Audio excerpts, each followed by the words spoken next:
you want to make some Gotmar? Yes, I really do. A cupful of flour. Mm-hmm. Put that aside. I'm going to take some salt. And you're supposed to use about a teaspoon. I judge it based off of how much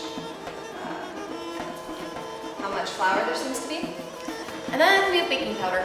Okay. Wonderful baking powder because it does puff up. Okay. When the pan is hot enough, it will puff up. Okay.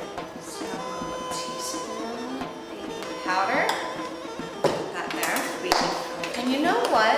What did I say? The best thing about Gotmar is that it's layered butter. All right, so we're gonna use water. Okay. Usually I use warm water. Okay. Room temperature water will work too. Okay. And I just want you to slowly pour it. Now it's really important that we don't overgum it. Okay. So I'll pour slowly. I'm gonna make it. Okay. So now we are going The fun part with the butter. the butter. Okay.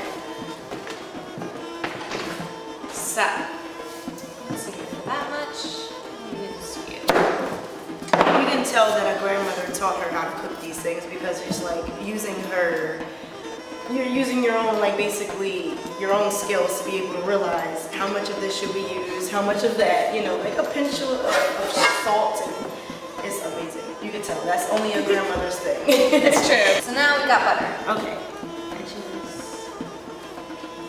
Alright. Okay. Now I'm gonna roll it. Okay. So let's see how we roll it. Is it kind of like the same way that we did with the sarma? Ah, no, but Okay. kind of. It's Okay. more of like rolling up a carpet. Okay. Maybe about, I'll say like 2 inches, 3 inches. It's about 2 inches. This is kind of, look, Okay. these are the layers. Oh, These are the layers. wow. You're making every layer Okay. for the Gotmar. And I was really wondering, like, how are we gonna get this layered look? Yeah. Okay, so you just roll it. Okay. So we're just rolling it. We're coming down. Oh, that's a perfect piece of dough, isn't it? We're coming through. And we come here. Look at that log. That looks beautiful. So now we're going to make our individual Gotmars. Okay. So you can see all Oh yeah, and you can actually see the layers. little layers in there. And we're gonna squish them. Okay.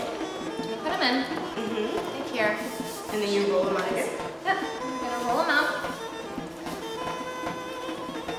into little squares. If you can make them round, good for you. Okay. Always squares for me.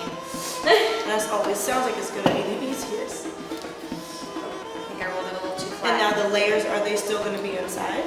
They are.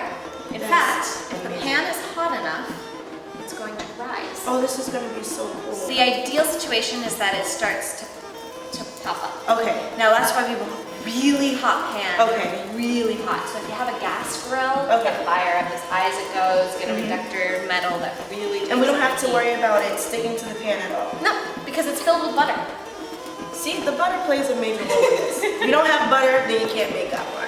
So we have it, and I'm gonna take a bite. Let's see. It's really good. Good. Someday I'll bring Munster cheese and you can have it with that. But you're right, you can eat it by itself. Oh, I'm making a mess, but that's what you do at home. It's really good. Wow, it kind of tastes like a flat biscuit. But I can definitely see like how you could compare it to pita and a tortilla. I can definitely imagine eating it with cheese. It's so good. And you know what? I think we did an awesome job today. This is really good. Rebecca, thank you so much. Absolutely. Thank you for coming So by. much for having me today and introducing me to these Armenian dishes.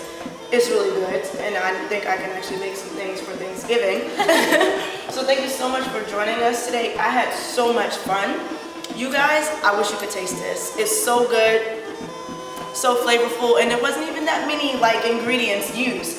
So I'll just say stay tuned with Homestyle with Phylicia and see what bite out of home I'm gonna take out of culture next.